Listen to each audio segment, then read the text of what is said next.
Bueno, buen día tengan todos y muchas bendiciones. Seguimos con nuestra escuela. Hoy vamos a dar la clase llamada La Doctrina de Cristo, ahí en sus cartillas, Cristología. Amén. Cristología. Vamos a ver la cita clave. Primera de Timoteo 3:16. Vamos a ver qué nos dice Primera de Timoteo 3:16, pero como siempre me gusta leer antesito, vamos a leer 2 versos antes a ver qué nos dice. El título es el misterio de la piedad.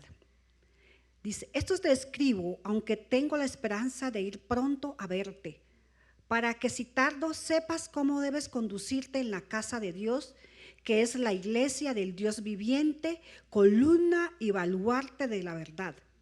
E indiscutiblemente grande es el misterio de la piedad. Dios fue manifestado en carne, justificado en el Espíritu, visto de los ángeles, predicado a los gentiles, creído en el mundo y recibido arriba en gloria. Aquí está hablando ¿de quién?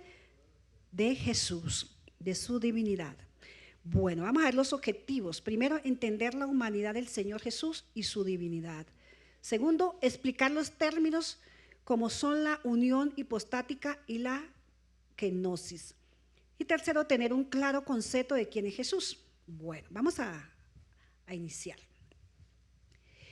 El Señor Jesucristo es la figura central de toda la historia de la humanidad. Y ninguno puede ignorar su existencia, amén, de que en la historia.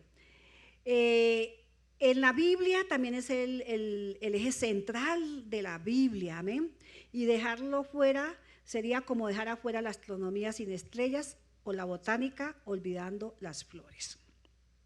Bueno, la Biblia revela que Cristo es Dios. Así como nos revela que el Espíritu Santo, que es la clase anterior, es Dios, Cristo también es Dios. Y tiene también los mismos atributos que el Espíritu Santo. Amén. La Biblia siempre es cristocéntrica. Nosotros como creyentes debemos de ser siempre cristocéntricos. Amén. La Biblia gira en torno a la persona y la obra de Cristo. Gálatas 4:4, vamos a ver qué nos dice la palabra ahí, vamos a leer rápidamente. Gálatas 4:4, amén. Vamos a ir a Gálatas, me gusta más acá que es más rápido. Gálatas 4:4 nos dice la palabra de Dios.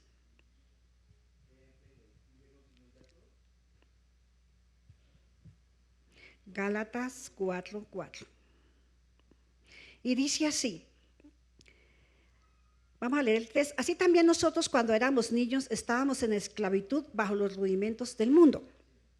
Pero cuando vino el cumplimiento del tiempo, Dios envió a su Hijo nacido de mujer y nacido bajo la ley. Entonces aquí está hablando ¿de quién? De Cristo Jesús. Entonces en Cristo Jesús se da cumplimiento a una palabra que estaba en el libro de Isaías. Amén. Vamos a ver el cumplimiento del tiempo. Los profetas del Antiguo Testamento acerca de la llegada del Mesías y sus profecías fueron cumplidas. Primero, la eternidad de Cristo, Miqueas 5:2. En Miqueas 5:2 se habla de la eternidad de Cristo. Cristo es eterno. Acuérdense que Él era en el principio y en el principio era el Verbo y el Verbo era Dios, como dice en Juan 1:1. También se cumplió en Juan 8:58. Amén. Tercero, Él debía encarnarse como hombre en Isaías 9:6 y se cumplió en Juan 1:14. Entonces aquí estamos viendo cómo la palabra se ha ido cumpliendo, ¿no es cierto? La eternidad de Cristo se habla en Miqueas 5:2 y se cumple en Juan 8:58. Encarnado como hombre, Isaías 9:6 y se cumple en Juan 1:14. Él debía nacer de una virgen, habla en Isaías 7:14 y se cumple en Lucas 1, del 26 al 35, que ahí estuvimos leyendo cuando hablamos del Espíritu Santo. Bueno, segundo, Jesús es nacido de mujer. El Señor Jesucristo es Dios y durante estuvo en la tierra fue Dios 100% y también fue hombre 100%. Filipenses 2:7, amén. Filipenses 2:7, vamos a ver qué nos dice. Filipenses capítulo 2, verso 7, vamos a leer rápido. Dice así: El 6, el cual siendo en forma de Dios, no estimó a ser igual a Dios como cosa que aferrarse, sino que se despojó a sí mismo. ¿De qué se despojó Cristo? De toda su gloria, tomando forma de siervo, hecho semejante a los hombres. Él vino a ser como nosotros, a habitar entre nosotros como hombres. Amén. El Señor Jesús se despojó a sí mismo y tomó forma de ¿qué? De hombre, semejanza a nosotros. El propósito del Dios eterno era entrar en el reino humano y hacerse verdadero hombre. Él eligió el método para lograrlo, entrar como los demás por nacimiento. Génesis 3:15. En su encarnación retuvo su deidad, sin menguar e intachable. Era Dios sin disminución alguna. Colosenses 2:9. Él era Dios. Amén. Vamos a leer esa cita de Colosenses 2:9, a ver qué nos dice. Colosenses 2:9, aleluya. 2:9. Dice así, va a leer el 8. Mirad que nadie os engañe por medio de filosofías y huecas sutilezas, según las tradiciones de los hombres, conforme a los rudimentos del mundo y no según Cristo. Porque en él habita corporalmente toda la plenitud de la deidad. ¿En quién? En Cristo. Amén. En Cristo. Vamos a ver la unión hipostática. Este término se utiliza para hablar de la unión de la divinidad, ¿cierto?, con la humanidad. Amén. Vamos a ver aquí qué encontramos. Primero, como hombre crecía en sabiduría. Acuérdense que él crecía en sabiduría, en gracia y en estatura. Amén. Lucas 2:52. Jesús se cansaba. Mateo 8:24. Y cuando uno está cansado, ¿qué hace? Duerme. Vemos ahí en la barca que estaba durmiendo, ¿verdad?, con los discípulos, cuando se levantó esa tremenda tempestad. Tuvo sed, Juan 19:28. Tuvo hambre, Mateos 4:2. Se limitó a lugares, era limitado en lugares, Marcos 1:38. Murió como hombre, Juan 19:30. Oró al Padre, Juan 17:1. Acuérdense ahí esa oración que hizo. Y también tenía un cuerpo de carne y de hueso, Lucas 24:39. Bueno, Jesucristo, vamos a ver, tiene los atributos que solamente Dios puede poseer. Primero, Jesucristo es santo. Solamente Dios puede ser santo. El Señor Jesucristo es santo. Hebreos 7:26 y Juan 3:5, donde hablan de la santidad de Jesús. Es omnipotente, lo habíamos visto también que lo del mismo el Espíritu Santo. Solamente Dios puede tener todo poder. Jesucristo tiene todo poder. Mateo 28:18 y Hebreos 1:3. Es omnipresente, solamente Dios puede estar en todo lugar o en el mismo lugar al mismo tiempo. Juan 3:13. Aun cuando estaba en cuerpo en la tierra, estaba también en el cielo, ¿cierto? Y es omnisciente, solamente Dios puede saberlo todo. Juan 2:24, 25 y Colosenses 2:2-3. Amén. Yo quiero leer aquí donde dice que también está en el cielo. Vamos a ir a Juan 3:13, me gusta esa parte, vamos a leerla, a ver qué nos dice ahí en el Evangelio de San Juan, capítulo 3, verso 13. Vamos a leer desde el 12. Y dice así: si os he dicho cosas terrenales y no creéis, ¿cómo creéis si os dijere las celestiales? Y mire lo que dice aquí, tan cierto como lo que dice Jesús, que esta palabra me impactó bastante. Dice: nadie subió al cielo, sino el que descendió del cielo, el Hijo del Hombre que está en el cielo. Miren, Jesús estaba corroborando algo ahí, de que como Él puede estar en todas partes, dice, el Hijo del Hombre está en el cielo, pero también estaba en la tierra, pero estaba en el cielo, ¿cierto? Nadie subió al cielo, sino el que descendió del cielo. ¿Quién descendió del cielo? Jesús. Y dice, el Hijo del Hombre que está en el cielo. Estaba en la tierra, pero también a la vez estaba allá mismo en el cielo. Amén. Listo, sigamos. Es omnipresente, ya lo dijimos. Es omnisciente, también ya lo dijimos, ya dimos las citas bíblicas. Jesucristo hace obras y funciones que solamente Dios puede hacer. Primero, es creador. Solamente Dios puede crear algo de la nada. Jesucristo es llamado el creador y sustentador del universo. Juan 1:3 y Colosenses 1:16 y 17. Vamos a leer ahí qué nos dice en Juan 1:3. Evangelio de San Juan 1:3. Vamos a leer desde el 1. En el principio era el verbo y el verbo era con Dios y el verbo era Dios. Este era en el principio con Dios. ¿Quién? Jesús. Y todas las cosas por él fueron hechas. ¿Por quién? Por Jesús. Y sin él nada de lo que ha sido hecho fue hecho. Así que sin Jesús nada fue hecho. Todo fue hecho por él. Amén. Sigamos. Jesús perdona pecado, solamente Dios puede perdonar pecado y Cristo tiene ese poder de perdonar. Mateo 9:1 al 8. Jesús perdona los pecados. Tiene el poder de dar vida, solamente Dios tiene el poder para dar vida. Jesús lo tiene. Juan 15:21 y 26. Juan, él puede resucitar a los muertos. Juan 6:39, 40, 11, 26. Da vida espiritual a las personas que lo reciben como Salvador. Juan 5:24. Él ha de ser el juez de todos los hombres. Solamente Dios, que sabe todas las cosas, él puede juzgar con justicia. Juan 5:22, segunda de Timoteo 4:1. Amén. Sigamos. Las dos naturalezas se combinan en una sola persona. Él es Dios, hombre. La relación de Cristo con el Espíritu Santo. Primero, nació del Espíritu Santo. Lo vimos ahí en Lucas 1:35. Obró con el poder del Espíritu Santo. Mateo 12:28. Se dejó guiar por el Espíritu Santo. Mateo 1:12. Vivió en el poder del Espíritu Santo. Lucas 4:14. Hechos 10:38. Se ofreció a Dios por el Espíritu Santo. Hebreos 9:14. Bueno, vamos a seguir. Cristo dependió del Espíritu Santo. Es evidente que todo lo que él hacía en la esfera de su humanidad, la importancia de dejar ejemplo, igual que cuando él fue bautizado para cumplir toda justicia. O sea, él fue bautizado para cumplir toda justicia. Jesucristo hecho semejante a los hombres, Hebreos 2:14. Primero, es semejante pero no idéntico. Acuérdense que nosotros fuimos hechos a imagen y semejanza de Dios, mas no idénticos a él. No es idéntico en su nacimiento, pues él nació de una virgen. No idéntico en su conocimiento, pues él conocía lo que ningún hombre conoce. Él leía los pensamientos de la gente, él todo lo sabe. Mateo 9:14. Él sabía que había descendido del cielo, quien lo había de entregar, sabía quién lo había de entregar, sabía que resucitaría al tercer día y que volvería al Padre, y nadie tiene ese conocimiento de su vida futura ni de su muerte, solamente él, porque él es Dios.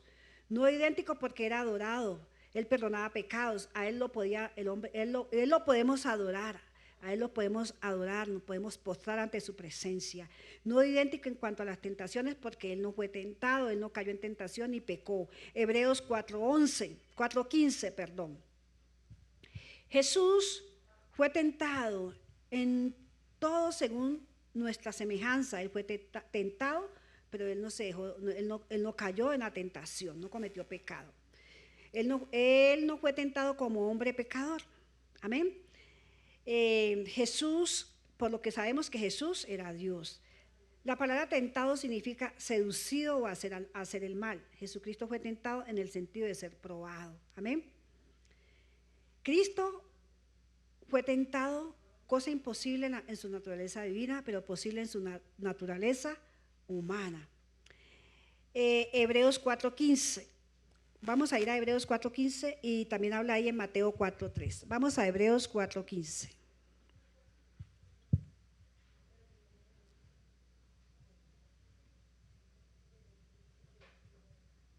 Hebreos 4:15.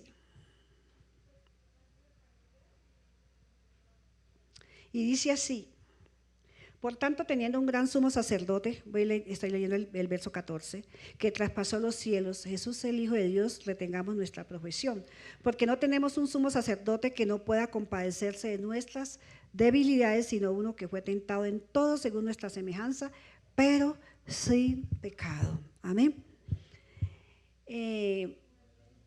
Vamos a ver aquí Vamos a ver qué nos dice aquí. Bueno, no fue tentado como hombre pecador. Amén. Listo. Vamos a leer allí que nos dice en Hebreos 7:26 acerca de Jesús. Hebreos 7:26. 7:26. Dice, porque el tal sumo sacerdote nos convenía santo, inocente, sin mancha, apartado de los pecadores y hecho más sublime que los cielos. Mire todas las maravillas que se hablan de Jesús. Amén. Listo, sigamos. Jesucristo, siendo espíritu, no tuvo necesidad de espíritu humano. Gálatas 4:6. Amén. Cristo siendo Dios, ya poseía todas las cualidades del espíritu humano cuando Él vino a la tierra, porque todas las cualidades de nuestro espíritu vienen de Dios. Dios no tuvo que crear otro espíritu para Jesús, porque ya Él lo tenía, Juan 1:14, Hebreos 10:5, Filipenses 2:7. Jesús era un cuerpo para vivir entre nosotros. Jesús necesitaba hacerse carne como nosotros, amén. Vamos a leer esta cita bíblica. Vamos a ir a Juan 1:14. A ver qué nos dice Juan 1:14. Dice, y aquel verbo fue hecho carne y habitó entre nosotros. Y vimos su gloria, gloria como el unigénito del Padre, lleno de gracia y de verdad. Amén. Ese verbo era el verbo, acuérdense en el principio del verbo, el verbo era con Dios, pero el verbo era Dios y se hizo carne para poder habitar en medio de la humanidad. Amén. Entonces, eso es Jesús. Vamos a ver qué es kenosis de Cristo. Filipenses 2:5-7. Vamos a ver la kenosis de Cristo. Filipenses capítulo 2, verso 5 del capítulo 2 del 5 al 7. Haya pues en vosotros este sentir que hubo también en Cristo Jesús, el cual siendo en forma de Dios no estimó a ser igual a Dios como cosa a que aferrarse, sino que se despojó a sí mismo tomando forma de siervo, hecho semejante a los hombres, y estando en la condición de hombre se humilló a sí mismo, haciéndose obediente hasta la muerte y muerte de cruz. 9, por lo cual Dios también lo exaltó hasta lo sumo y le dio un nombre que es sobre todo nombre. Amén.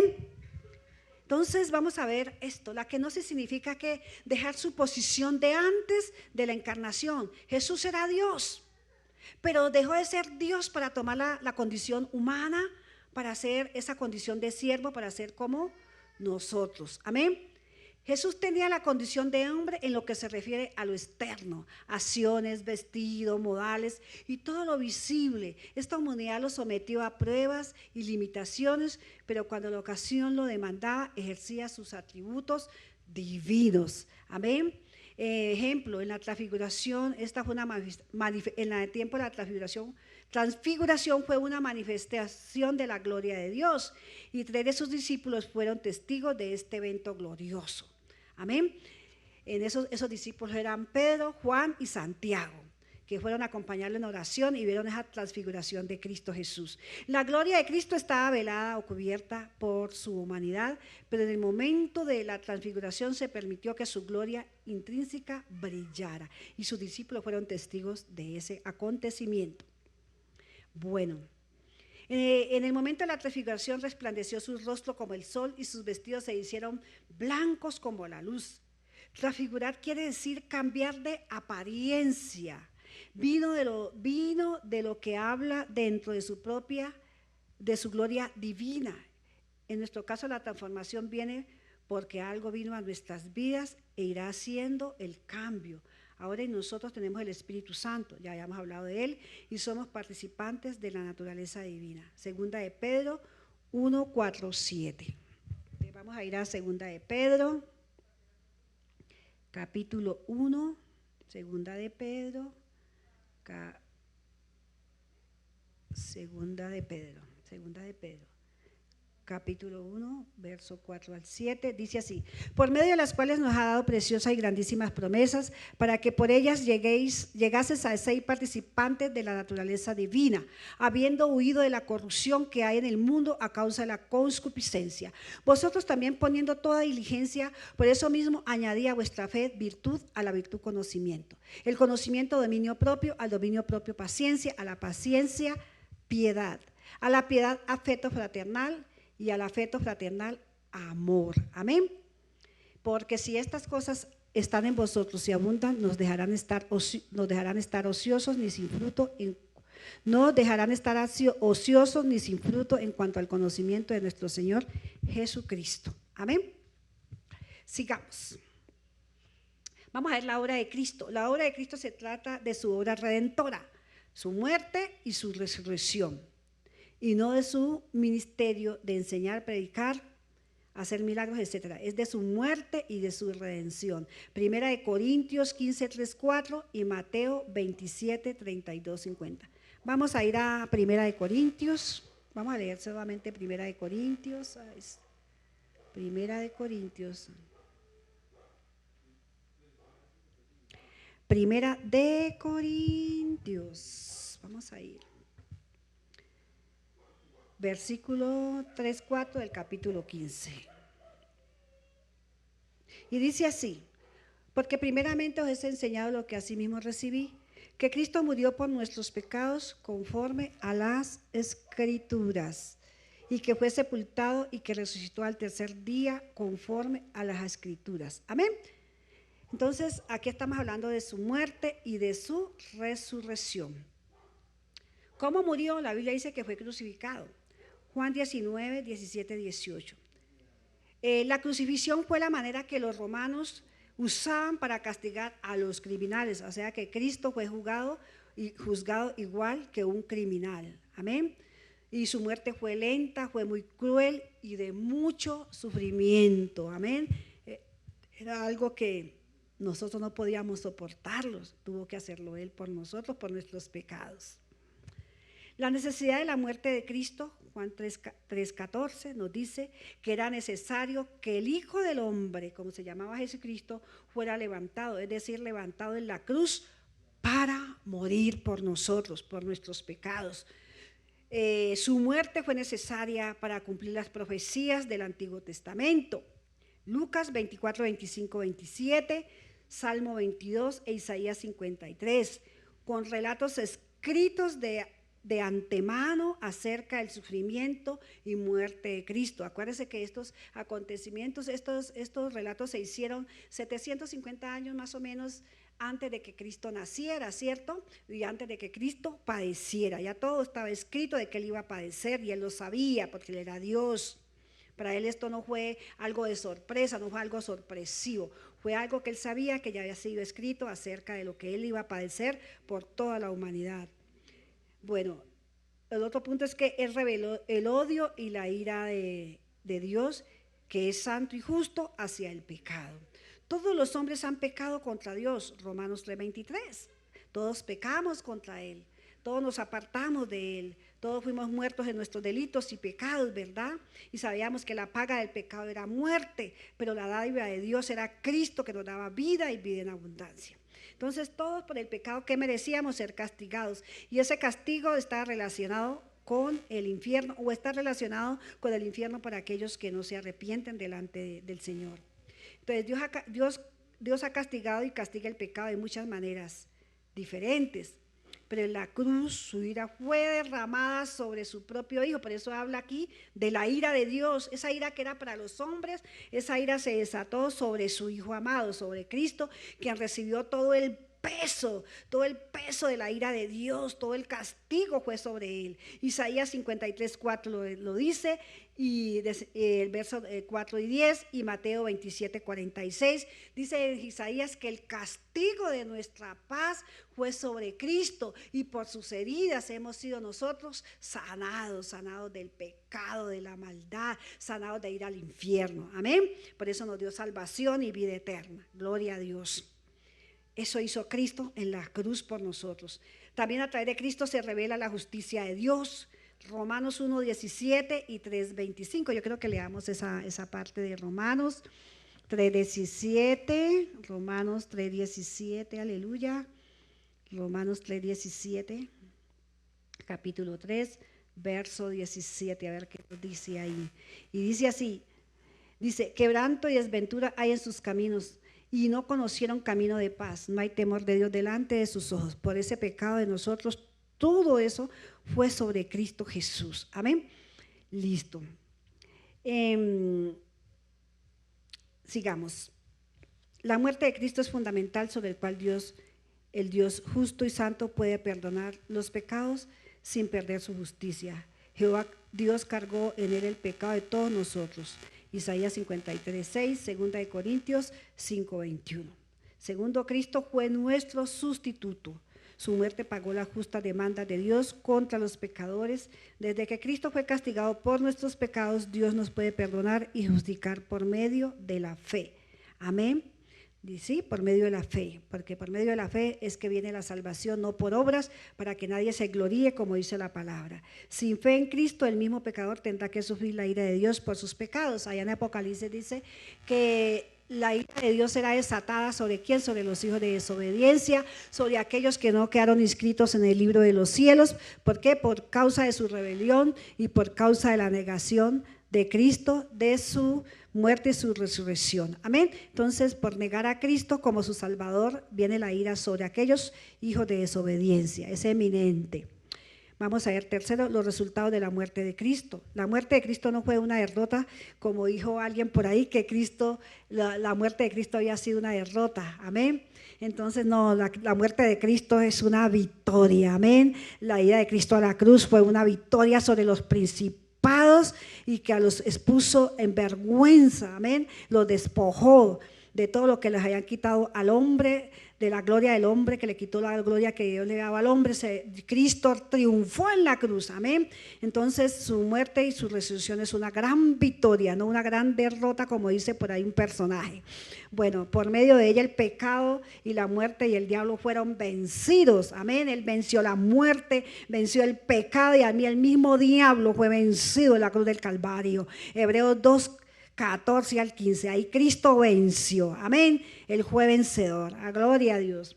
Esa victoria es semejante esa victoria es solamente para quienes, ya lo he dicho, para los que creemos en Cristo. Juan 3:18 dice que, vamos a ir ahí, dice en Juan 3:16, dice que de tal manera amó Dios al mundo que envió a su unigénito Hijo, para que todo aquel que en Él crea no se pierda, mas tenga vida eterna. Sí, dice también en el 17 que Él no vino a condenar al mundo, sino para que el mundo sea salvo por Él. Y también dice que aquel que cree en Cristo será salvo, pero el que no cree en Cristo será condenado y tendrá que atenerse a la ira de Dios. Amén. Entonces es importante que nosotros todos nos acerquemos a Él, que nosotros todos creamos en ese sacrificio que Él hizo en la cruz por nuestros pecados para la salvación y la vida eterna. Eso es lo que le tenemos que decir al no creyente cuando vamos a evangelizarlo. Amén. Que es eminente que nosotros creamos en Él.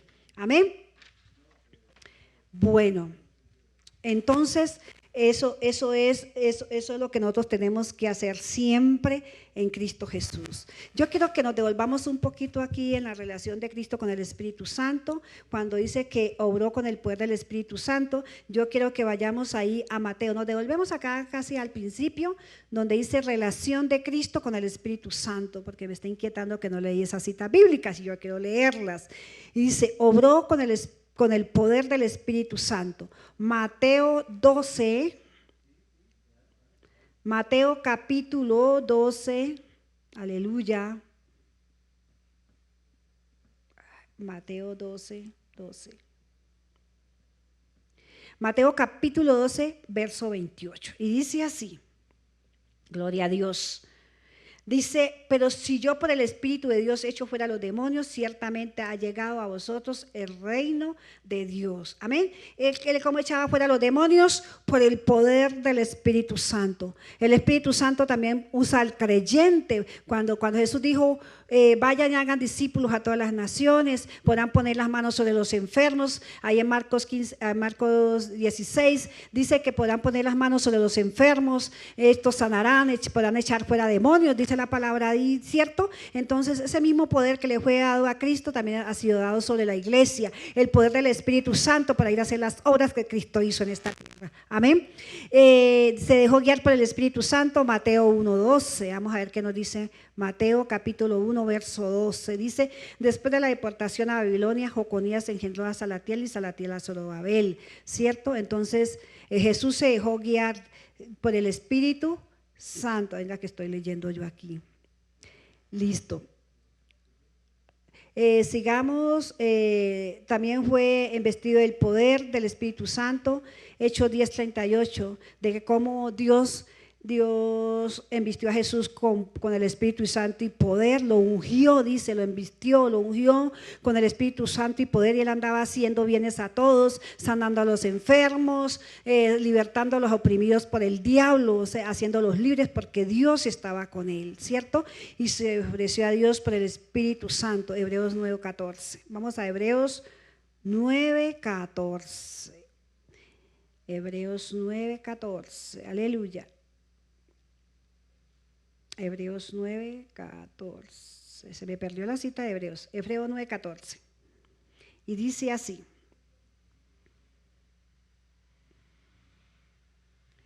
9:14.